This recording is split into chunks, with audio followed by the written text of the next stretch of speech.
exactly where we left off here, page 125.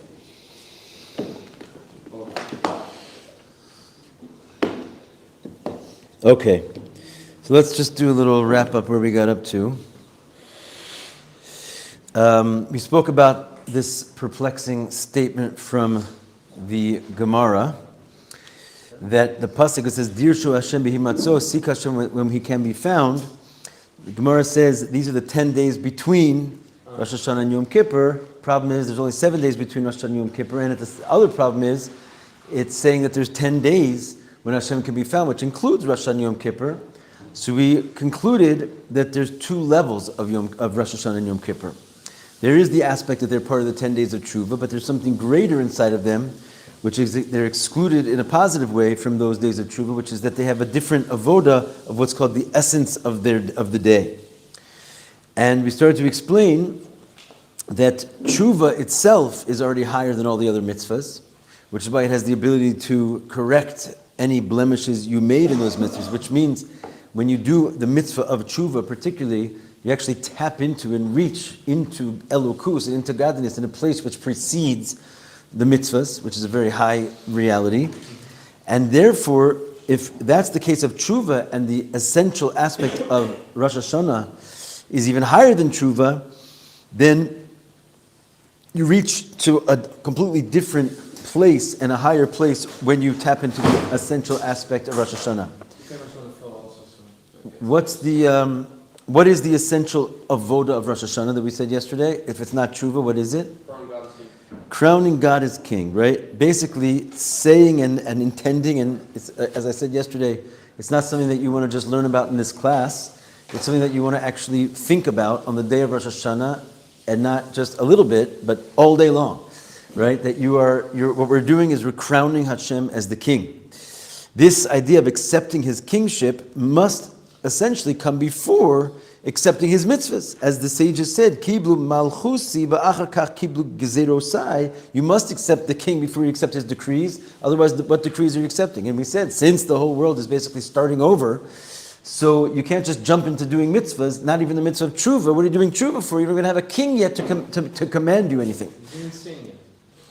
What's that? Yeah, you got to start from the beginning. So accepting the king. And when you accept the king, not only do you reach above the level of mitzvah, not only do you reach above the level of tshuva, which is higher than all the other mitzvahs, but you take, so to speak, the essence of God. And we started, I think that's where we left off yesterday, that what is it exactly that you reach when you give Hashem this sort of wondrous gift that no one else can give Him, right? The whole chiddush is that Hashem requires you to participate in His inauguration, because a king cannot be king unless he's accepted by the people. So you bring out a quality in Hashem that can only be brought out by you. And it's an essential quality, right? Hashem's kingship over all things and His elevated status, that He's beyond everything.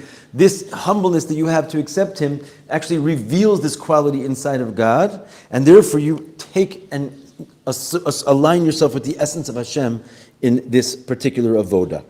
That's what we said yesterday, right? Okay, so let's take it from inside.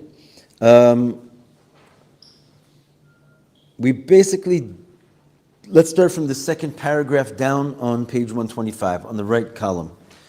Do we have any extra copies of this going around? We're all taken. Good. We'll make some more. Kolomar.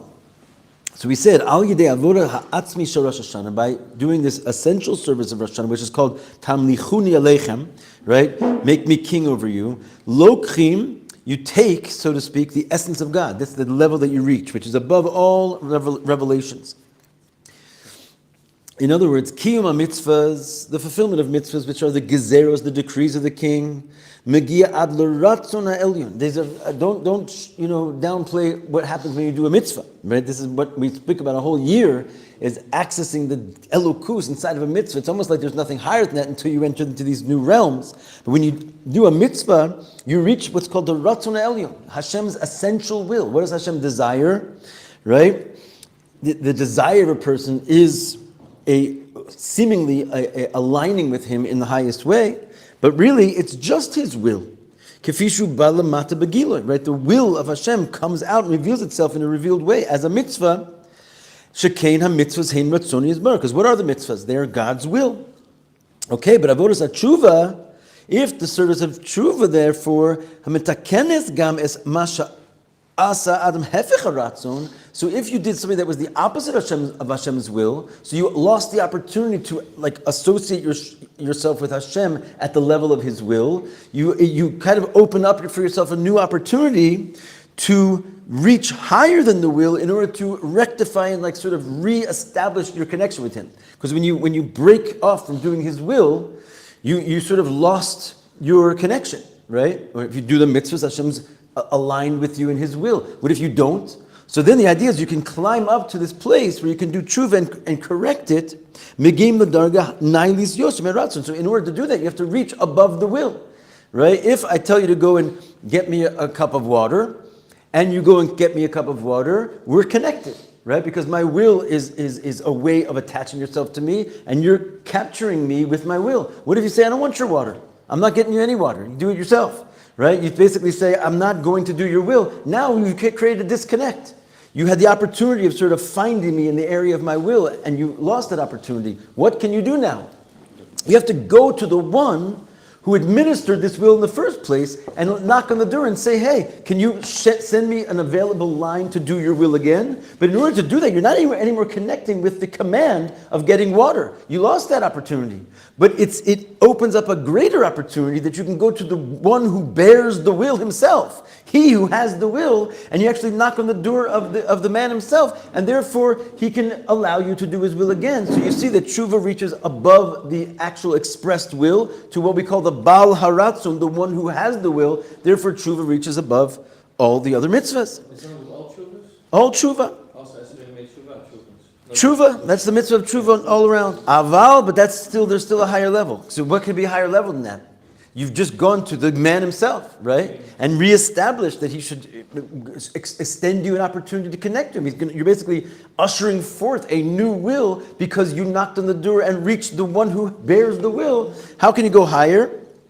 Because because, yes, we call this the level of Hashem called the Baal Haratzon, which is not just the will, but it's the one who has wills, which is like you're going to the man himself, but still, what aspect of the man of himself are you touching? You're only touching that aspect of the man who has will.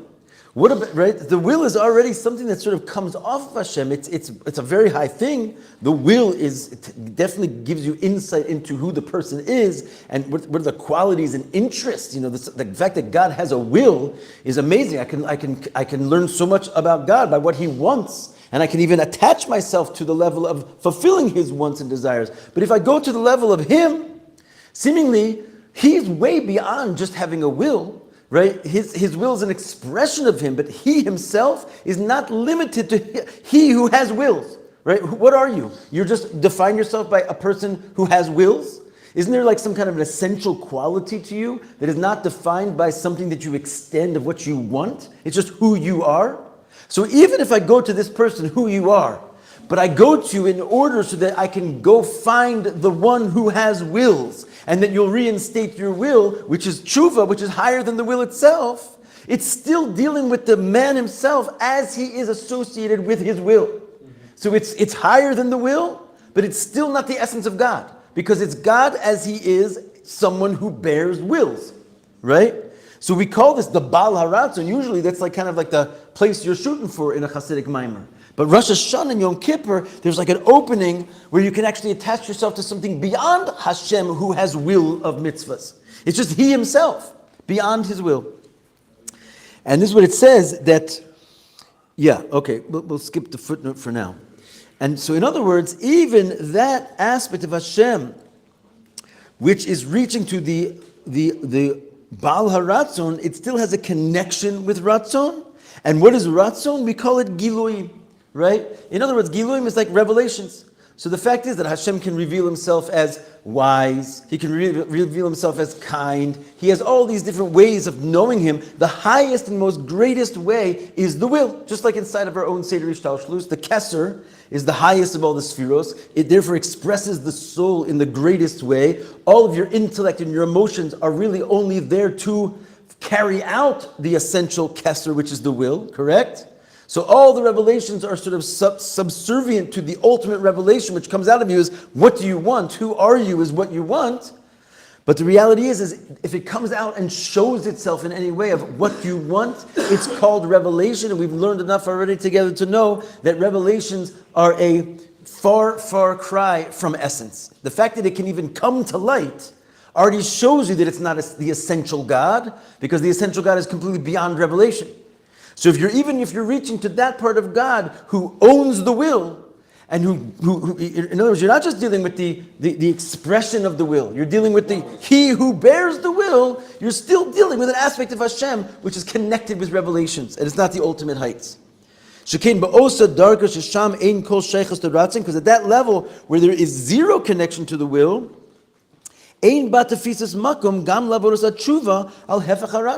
right?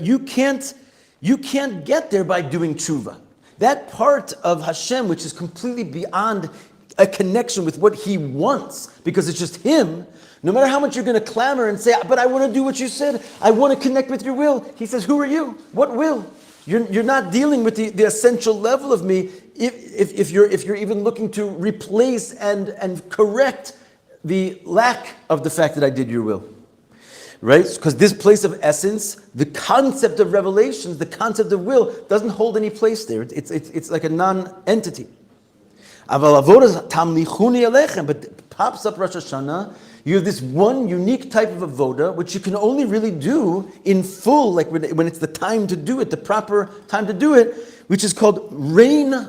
Have me reign over you. I want to be your king, and you can subject yourself to be the subject of Hashem. You're associating yourself not with accept my decrees, but accept me. And me is something which is beyond my decrees. The only reason I accept your decrees is because I've already accepted whoever you are and whatever you are. Nice of a nishma, right? I'll do whatever you say, and then if you want me to understand and connect myself with sort of your particular interests, I'm all in. But I'm only going to do that because I've already taken you. So that moment of taking you is a Rosh Hashanah. This is the unique quality of Rosh Hashanah. And Yom Kippur, as we'll learn later. And through this, therefore, Megim ad Atzmusi Yisbarach, you reach to the essence of Hashem, beyond the level of His will, right? And all revelations, for that matter, do not touch this place. I think it's pretty cool. Is everyone following along all this 100%? Okay. Bezos tuvan gam romusan shel neshamas Yisrael. Now, let's turn this conversation back to us. Who's the one who's actually in the position to accept Hashem as king? He doesn't offer this to the birds and the bees, right? He doesn't offer this to the rocks, not even to the angels. This idea of, like we learned this morning, when is this idea, like for the first time emerge? When Adam comes into play. Adam is the first creature that Hashem, who said Hashem malach geius lavesh, right? He said Hashem is king. This was Adam's like original statement.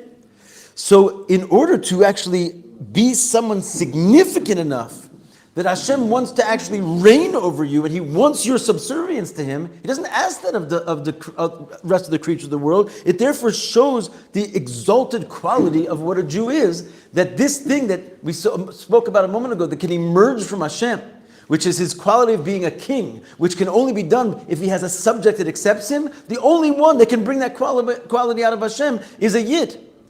It's the only one that he accepts being a king over, right? Through being a king over man, he'll accept his kingship over the whole world, right? Again, also non-Jews say no, meaning he doesn't. The Rosh Hashanah, everybody's judged. But the one who can accept his kingship is his Am. It's not in the same way, because again, even when they accept him as king, they are not offered to fulfill his will. The king, ultimately, even the king himself is an entity beyond his mere will. But when you do accept the king, what comes along with that is, what makes you a servant of this king? You accept his will. Yeah. So who is accepting this will? Right? The will is the 613 mitzvahs, right? Fulfilling the will of the king is shaykh to his subjects. So it's true that there's also his will. What's that? Shem mitzvahs is also a It's a certain level of will, but it's not really to the same degree whatsoever. In other words, put it like this: Hashem would not have created the entire world if he was just going to have Sheva mitzvahs b'nei Noach in compliance. He would have just had no world, right? So it actually is not enough to usher forth his kingship, which is simultaneously his willingness to have a kingdom, the creation. So, in other words, we can hear from here the true exaltedness of the souls of Israel. Shemagios el atzmusi yisbarach. Somehow, there's something in us that can knock on the door, not just to the Baal Haratzum, but to the essence of God, and like trigger that and awaken it in God. Who has the ability to awaken the essence of God? This is the unique quality of a Yid. That's why they have, because of their unique exalted souls, the ability to arouse by Hashem himself the will to be a king. Okay, yes, I'll do it. I'll reveal this whole hidden part of my essential self because something about you tickles my fancy. But don't think that just because you're a Yid and you have this exalted soul, you're going to roll through Rosh Hashanah without doing some serious work, right? In order to actually trigger the essence of Hashem, you have to trigger the essence of yourself. You have to find this thing inside of you which is so exalted that it's basically worth Hashem deciding to be king over. And this requires what we call a bittul penimi shemitzad etzem neshama. This is what we call an essential state of bittul, which comes from the essence of the soul. And what is a bittul here? What does it mean? It means you have to get past all of your external will. We have all types of wills that we think are important. We want this, we want that, we want this, and we want that. I have to bring us back to this beautiful joke from the Rebbe because it's just so powerfully informative. He said Freud was a really smart guy, right? He dug and he found the id. If he would have dug a little bit further, he would have found the yid, right? It's like hysterical that the Rebbe actually said that, but it's so profound. It's going on the true inner psychology of a Jew. And by the way, it's wrapped inside of a whole complex psychology of the goy in us, which is itself has layers upon layers upon layers upon layers of hidden drives and desires, which is, you could go and sit in psychology for your whole life and try and find out who you are. But only when you get to the rabbi's office do you realize who you really are. Beyond all that, there's this entity inside of you that only wants Hashem. It's this exalted soul that literally has the same makeup of God himself, and it only wants God. But to find that, and that's what it means to bittul yourself. To bittul yourself means to get rid of all the other excess baggage and really come to the realization of who you are. This is why this whole process starts with the month of Elul. Ani Ladodi. Who am I? Ladodi, right? I am nothing other than to my beloved. When you come to this realization, you have a month to find yourself. You stand before Rosh Hashanah, hopefully you've come to the realization, I don't want anything but you. When you really feel that, God is excited about that. He says, I want to be your king. And all of a sudden you reveal the essence of God on Rosh Hashanah. It's not a small operation here, right? And this expresses itself as a request that we say in all the davenings of Rosh Hashanah. Maloch ala olam kulo bichodecha. Reign over the world, Hashem, with your glory. You're only going to say that and mean it if you find the Yid. That's because that is what you really want, right? But this is an intensive voda. You're not just doing mitzvahs, and you're not just doing tshuva. You're finding your essential self, and that's what reaches to Hashem's essential self and makes him tap into the essence of Rosh Hashanah. Okay, very nice, l'chaim. Going on Oz Gimel. We're going to do it. Now, the Rebbe kind of spells out this whole beautiful concept in different ways. And he says, Shem, shenikra al kach b'Torah, a name that the Torah uses, any name, Kos, right? Shulchan, Ruvain, Shimon, Levi, Yehuda, any name, no matter what it is. We have all those guys here, right? Is not, as we know from the Tanya, a very powerful concept inside of the whole Jewish philosophy, that a name in Torah, Eino Shem Heskemi. It's not a Heskem. It's not an agreed upon name. What do we mean by this? In all of the other 70 languages, we have this ability of referring to something, a hat or a cup, And there's nothing intrinsic, right, about the hat or the cup with the words hat or cup. It's just that everybody here speaks English, so we basically decided as some kind of a societal agreement that when we think about this thing, we're going to call it a hat, and everyone's going to know what we're talking about. But there's nothing in the hat which is hat. But there is kova, right? The Hebrew letters, what the Torah calls something, is not just an agreed upon thing, it is the thing itself, because Hashem is enlivening the entire world through the holy letters of the Hebrew language, and those things which Adam said is, he named all the animals and so forth, he was reading their actual name, the composition of their being, as is known. So what are we getting at? Right? Shem shehuskam b'tzurat stamis, right? In Hebrew, it's not just a stam agreement. Ella, mivates chayus hamahus sheladavar hanikra b'shem zeh. Whatever it's called in Lashon HaKodesh, in the Holy Tongue, in Torah, it represents the life force and the very essence of whatever the thing is which is called by that name. Where are we going with this? B'shem Rosh Hashanah. Let's talk about the name of a holiday called Rosh Hashanah. Everything's in the name. Yeah, right? Everything we just got through saying regarding the different levels of Rosh Hashanah, they're all inside of the name Rosh Hashanah. Rosh, Machil Basocho, he's going to say that the head has three different qualities that it contains inside of it, that it represents.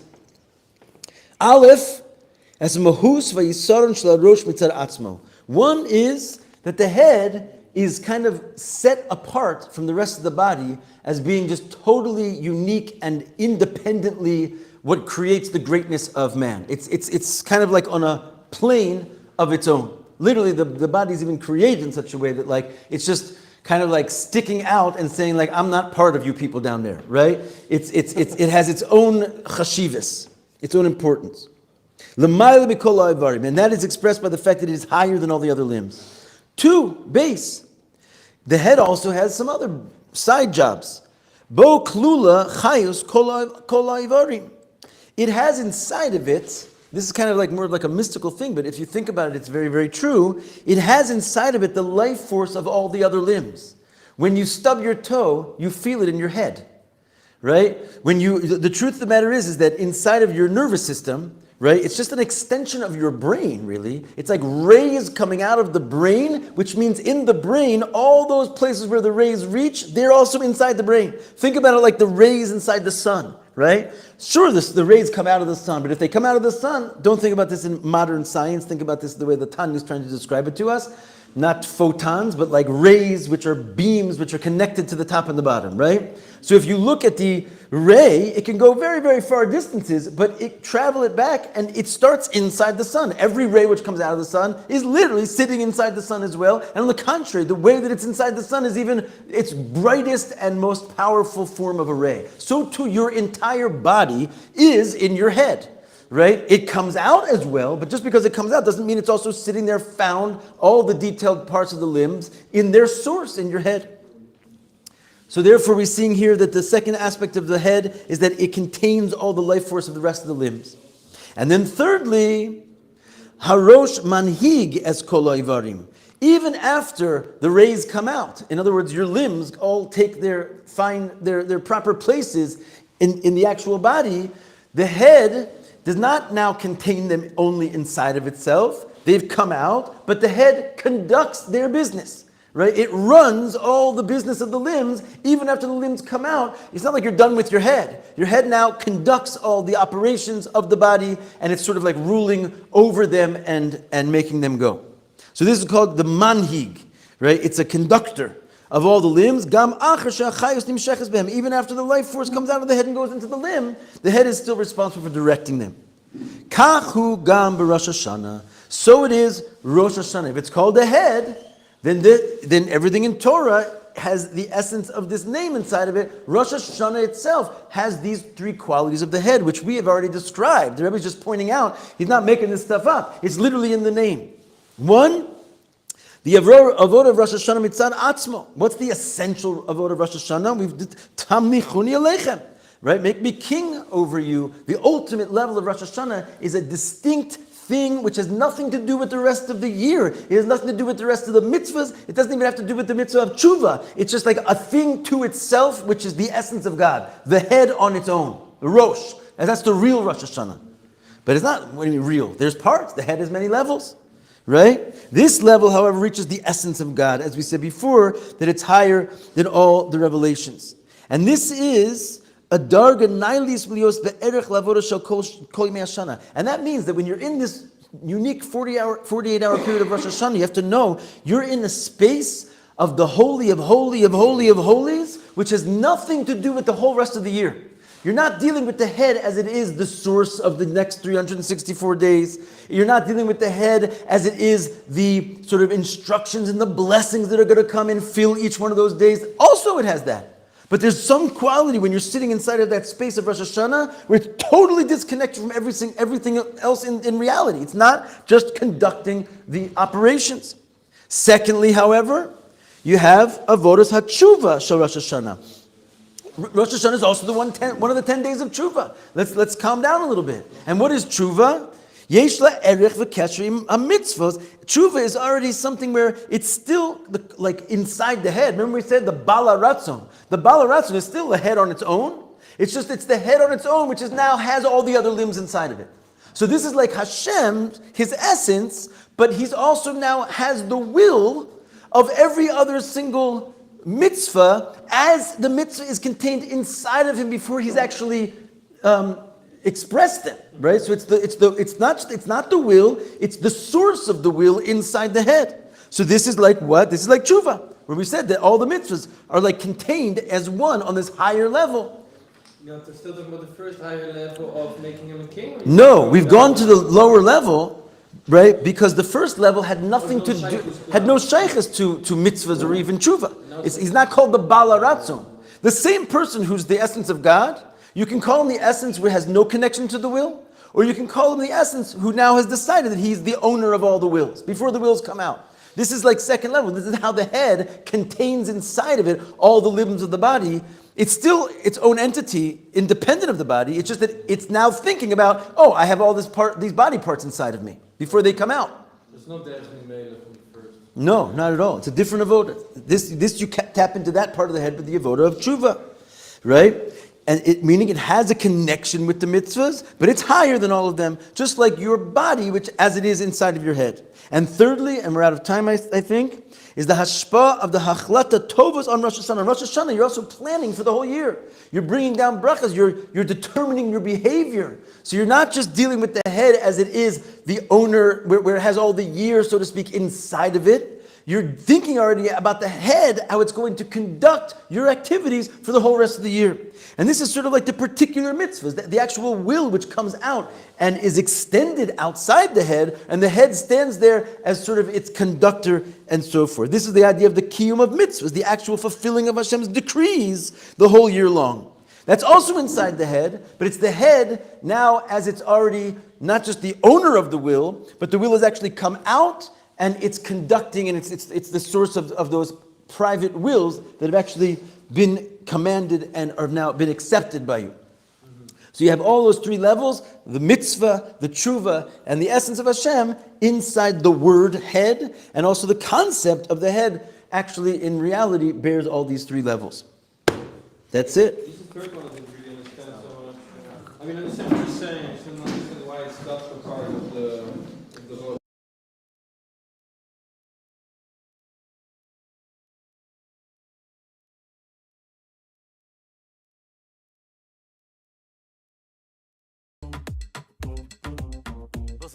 De Rebbe doet, de Geber zijn aan doen, jeder doet, oké. Laat me verbrengen. Verbrengen met de Geber, verbrengen met de Rebbe. Avade in Avade is der Eibischte doel. Verbrengen met de Geber, verbrengen met de Rebbe. Avade in Avade is der Eibischte doel. Avade. Yisro elevei oi reiso, de kitsho berichi chadi. Yisro elevei oi reiso, de kitsho berichi. Yisro elevei oi reiso, de kitsho berichi chadi. Yisro elevei oi reiso, de kitsho berichi.